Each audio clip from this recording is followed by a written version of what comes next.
Hello students, commerce में cost account में process costing का एक सम करते हैं। तो देखिए आपके स्क्रीन के ऊपर ये जो सम है वो गुजरात यूनिवर्सिटी बीकॉम सेमेस्टर 5 दिसंबर 2015 की यूनिवर्सिटी एग्जाम में पूछा गया है। ठीक है। In Anamika company limited a product passes through three distinct product R, Q and M and thereafter it is transferred to finished stocks. The information is as under. यानी एक product जो है अनामिका कंपनी लिमिटेड की तीन प्रोसीजर में पास होने के बाद फिनिश स्टॉक्स में ट्रांसफ़र होता है। प्रोसेस का नाम है R, Q और M। सभी प्रोसेस का पूरा डिटेल दिया है, कितना यूनिट्स इंट्रोड्यूस किया है, कितने अदर प्रोसेस में ट्रांसफ़र किया है, नॉर्मल वेस्टेज कितना है, selling price of normal wastage कितना है, एबनॉर्मल वेस्टेज यूनिट्स कितना है, एबनॉर्मल गेन यूनिट्स कितना है और cost per unit of normal production, ये सभी डिटेल आपको दे दिया गया है। Proportion of direct labour and factory overheads is 3:2 in all the processes. तीनों प्रोसेस जो है R, Q और M, तीनों में डायरेक्ट लेबर और फैक्ट्री ओवरहेड का जो प्रपोर्शन है वो 3:2 में डिवाइड करना है। प्रिपेयर प्रोसेस अकाउंट, हमें तीनों प्रोसेस के अकाउंट प्रिपेयर करने हैं। तो वन बाय वन हम तीनों प्रोसेस के अकाउंट प्रिपेयर करेंगे। सबसे पहले प्रोसेस R। तो देखिए आपके स्क्रीन के ऊपर जो फॉर्मेट है प्रोसेस का वो ऑलरेडी रेडी किया है। ठीक है, सभी डिटेल उसमें लिखते जाते हैं। तो सबसे पहले यूनिट्स इंट्रोड्यूस ही, प्रोसेस में जितने भी यूनिट्स आपने इंट्रोड्यूस किए हैं वो यहाँ पे लिखने होंगे। तो कितने यूनिट्स यहाँ पे इंट्रोड्यूस किए हैं? 10,000 units at 10 rupees per unit के हिसाब से। तो 10,000 यूनिट्स और पर यूनिट 10 रुपीज़ के हिसाब से आप कैलकुलेट करोगे तो उसका कॉस्ट आएगा 1,00,000 रुपीज़। उसके बाद नॉर्मल वेस्ट 2.5%। ठीक है, तो इसके लिए हम कैलकुलेट करना पड़ेगा। तो इसके लिए हम इस तरह एक शीट बनाएंगे। सबसे पहले प्रोसेस R, कितने यूनिट्स इंट्रोड्यूस किए? 10,000। तो यहाँ पे हम लिखेंगे 10,000 यूनिट्स इंट्रोड्यूस, नॉर्मल वेस्टेज 2.5%, सब में दिया है 2.5% के हिसाब से। ठीक है, तो 2.5% के हिसाब से आप कैलकुलेट करोगे तो 10,000 का 2.5% यानी कितना आएगा? 250। इतना नॉर्मल वेस्टेज है। 10,000 में से 250 माइनस करो तो 9,750 आपका नॉर्मल प्रोडक्शन होना चाहिए, इतना यूनिट्स। ठीक है, बट एक्चुअल प्रोडक्शन कितना हुआ है यहाँ पर? एक्चुअल प्रोडक्शन जो है वो हुआ है 9,500। ठीक है, 9,500 आपका यहाँ पर एक्चुअल प्रोडक्शन हुआ है। इसका मीनिंग ये हुआ कि 250 जो है वो यूनिट्स एबनॉर्मल वेस्ट के होंगे, वो सब में दे दिए गए हैं। देखो यहाँ पर एबनॉर्मल वेस्टेज यूनिट्स 250, इतने, यानी इतना यूनिट्स का एक्चुअल प्रोडक्शन हुआ है। अब ये जो वेस्टेज है, नॉर्मल एबनॉर्मल दोनों, यहाँ पे हम अकाउंट में लिख देंगे। तो कितना है? नॉर्मल वेस्टेज 250 यूनिट्स, एब नॉर्मल वेस्टेज कितना है? वो भी 250 यूनिट्स है, दोनों 250 है। और प्रोडक्शन कितना हुआ? 9,500 यूनिट्स का। ये जो प्रोडक्शन है उसके बाद की जो प्रोसेस है क्यू, उसमें ट्रांसफ़र करना होगा। चलिए, अब नॉर्मल वेस्टेज का जो वैल्यू है कॉस्ट वो फाइंड करेंगे। तो 250 यूनिट्स तो मिल गए, अब उसका सेलिंग प्राइस क्या है? तो देखो यहाँ पे दिया है सब में, नॉर्मल वेस्टेज जो है, selling price of normal wastage 40 rupees per unit नहीं है, फॉर ईच 10 यूनिट्स। 10 यूनिट आपने 40 रुपये में बिके, मतलब एक यूनिट कितने रुपये में जाएगा? 4 रुपये में। ठीक है, तो 4 रुपये के हिसाब से कैलकुलेट करो तो आंसर आएगा 1,000 रुपीज़। एब नॉर्मल वेस्टेज की बात करते हैं तो एब नॉर्मल वेस्टेज के 250 यूनिट्स है और उसका वैल्यू कितना है? एब normal wastage units 250, cost per unit 20 rupees. 20 rupees है एक यूनिट का। तो 20 रुपीज़ के हिसाब से आप कैलकुलेट करोगे तो आंसर आएगा 5,000 रुपीज़। चलिए, अब ये जो प्रोडक्शन हुआ 9,500 यूनिट्स, उसका कॉस्ट कितना है? 9,500 यूनिट्स, और जितना आपका एबनॉर्मल वेस्ट का कॉस्ट होगा वही आपका आउटपुट का भी कॉस्ट होगा। तो ये जो 20 रुपीज़ है एबनॉर्मल वेस्ट का, वही आपका आउटपुट का भी कॉस्ट होगा 20 रुपीज़। तो इसके हिसाब से आप कैलकुलेट करोगे तो आपका आंसर आएगा 1,90,000 रुपीज़।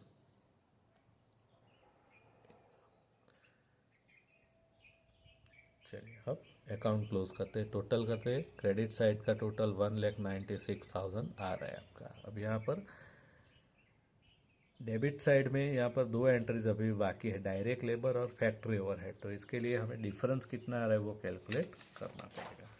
तो देखो यहाँ पर क्रेडिट साइड का जो टोटल है 1,96,000, ये वाला, ठीक है, यहाँ से पार्ट। डेबिट साइड का कितना है? खाली एक ही अमाउंट है 1 लाख। तो डेबिट और क्रेडिट साइड का डिफरेंस कितना आ रहा है? 96,000 रुपीज़। यानी ये जो 96,000 रुपीज़ है यहाँ पर आना चाहिए, बट लेबर और फैक्ट्री ओवरहेड दोनों मिला के, तो इसका रेशियो कितना है वो हमें फाइंड करना पड़ेगा। तो टोटल 1,96,000 यहाँ से यहाँ लिख दिया। ये 10,000 यूनिट्स ये भी टोटल कर देते, ये 10,000 ये भी आ रहा है मैच। अब ये 96,000 का जो डिफरेंस आ रहा है वो लेबर और फैक्ट्री ओवरहेड में डिवाइड करना है, और उसका रेशियो क्या है सब में दिया है। देखो यहाँ पर proportion of direct labour and factory overhead is 3:2। ठीक है, लेबर और फैक्ट्री ओवरहेड को 3:2 में आपको यहाँ पर डिवाइड करना है। तो 3:2 में ये 96,000 को डिवाइड करेंगे तो लेबर में आएगा आपका 57,600 रुपीज़, फैक्ट्री ओवरहेड आएगा 38,400 रुपीज़। तो ये जो आपका अमाउंट आ रहा है कैलकुलेशन के हिसाब से, ये हम यहाँ पर अकाउंट में लिख देंगे प्रोसेस आर में। Labour 57,600 rupees, factory overhead 38,400 rupees. तो इस तरीके से प्रोसेस आर आपका कंप्लीट हुआ। प्रोसेस आर का जो आउटपुट है वो प्रोसेस क्यू में ट्रांसफ़र करना है उसके बाद की प्रोसेस में। तो कितने यूनिट्स है? 9,500 यूनिट्स, और कितना रुपया है अमाउंट? 1,90,000 रुपीज़। इस तरीके से अब यहाँ पर कैलकुलेट करेंगे नॉर्मल वेस्टेज वगैरह कितना है। तो प्रोसेस क्यू में आपने कितने यूनिट्स इंट्रोड्यूस किए? 9,500 यूनिट्स इंट्रोड्यूस। इसमें से नॉर्मल वेस्टेज कितना है? तो देखो सब में जो दिया है इन्फॉर्मेशन उसका यूज़ करो। नॉर्मल वेस्टेज 5%, ठीक है, 5% के हिसाब से कैलकुलेट करना है यहाँ पर।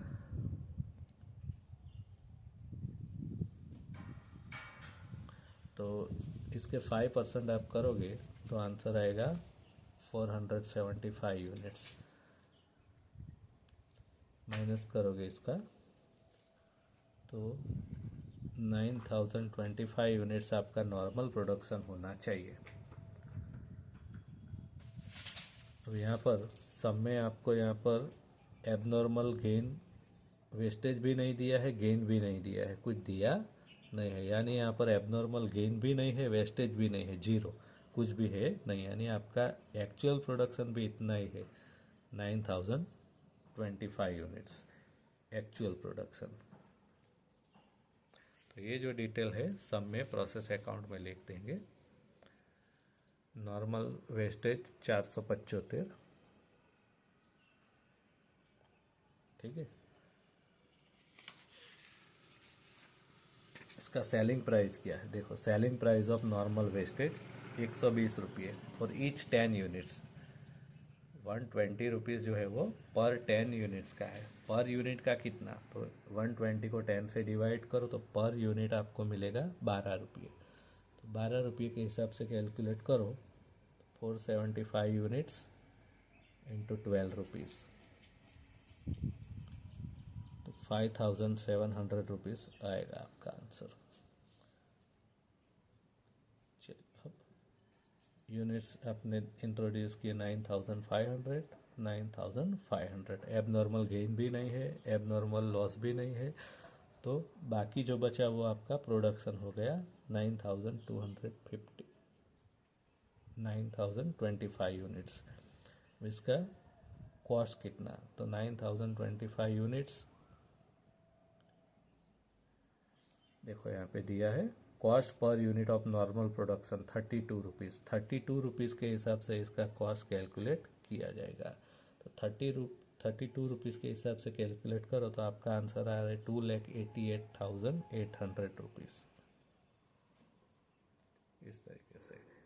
चलिए अब अकाउंट क्लोज करते हैं। तो क्रेडिट साइड का टोटल करते हैं 2,94,500 रुपीज़। ठीक है, अब डिफरेंस कितना आ रहा है वो डिफरेंस के ऊपर से आपको पता चलेगा कि लेबर का वैल्यू कितना है, फैक्ट्री ओवरहेड कितना है।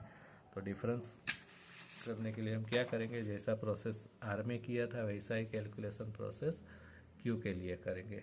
क्रेडिट साइड का टोटल जो है वो है 2,94,500 रुपीज़। इसमें से डेबिट साइड का एक ही अमाउंट है 1,90,000।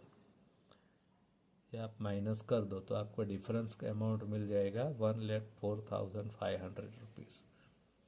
ये डिफरेंस आया। तो 1,04,500 में ये दोनों इंक्लूड है, लेबर और फैक्ट्री ओवरहेड। रेशियो क्या है, सम में दिया है 3:2।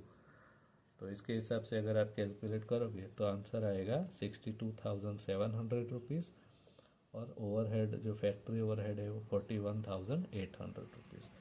तो ये अमाउंट हम यहाँ पर लिख देंगे प्रोसेस में। लेबर में 62,700 रुपीज़, फैक्ट्री ओवरहेड 41,800 रुपीज़। तो इस तरीके से आपका यहाँ पर प्रोसेस क्यू भी कंप्लीट हुआ। अब आगे बढ़ते हैं। लास्ट वाला जो प्रोसेस है वो प्रोसेस एम। अब प्रोसेस क्यू का जो आउटपुट है वो प्रोसेस एम में ट्रांसफ़र किया है। तो प्रोसेस एम में यहाँ पे डेबिट साइड पे लिखना पड़ेगा 9,025 यूनिट्स और वैल्यू कितना है 2,88,800। इस तरीके से।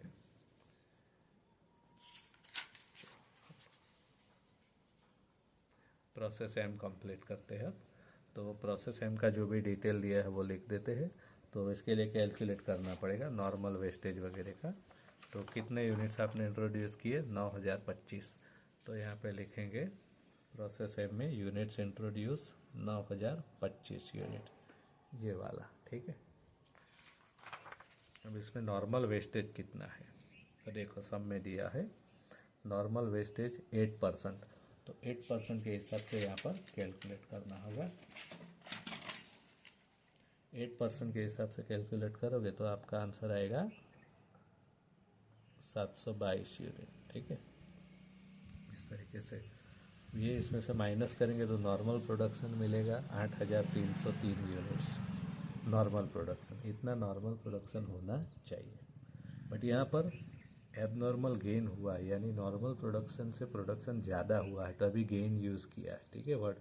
तो गेन यानी इतना प्रोडक्शन ज़्यादा हुआ है, कितना 222 यूनिट्स। यानी नॉर्मल प्रोडक्शन में इतना प्रोडक्शन ज़्यादा हुआ है, यानी टोटल कितने यूनिट्स प्रोडक्शन हुआ होगा 8,525 यूनिट एक्चुअल प्रोडक्शन। इतना आपको यहाँ पर एक्चुअल प्रोडक्शन हुआ होगा। अब इसकी एंट्री हम प्रोसेस एम में कर देते हैं। तो प्रोसेस एम में सबसे पहले नॉर्मल वेस्टेज कितना है 722 यूनिट्स और एबनॉर्मल गेन हुआ है कितना 222। गेन यानी ये डेबिट साइड पे लिखेंगे 222 यूनिट। और फिनिश गुड्स कितना एक्चुअल प्रोडक्शन हुआ है 8,525। ये आपका finish goods actual production 8,525 actual production. ठीक है, चलिए अब नॉर्मल वेस्टेज जो है वो बिकेगा तो उसका सेलिंग प्राइस कितना होगा 722 यूनिट्स। और नॉर्मल वेस्टेज जो है कितने रुपये में बिक रहा है तो देखो यहाँ पे पॉइंट नंबर 4 में दिया है selling price of normal wastage for each 10 units 250। 10 unit आपके 250 रुपये में बिक रहा है, यानी एक यूनिट कितने में बिकेगा, इसको 10 से डिवाइड करो, एक यूनिट 25 रुपये में बिकेगा। तो 722 यूनिट का 25 रुपये के हिसाब से कैलकुलेट करो, 18,050 रुपये आएगा आपका। एबनॉर्मल गेन की बात करते हैं। 222 यूनिट का एबनॉर्मल गेन हुआ है इसका कॉस्ट कितना है।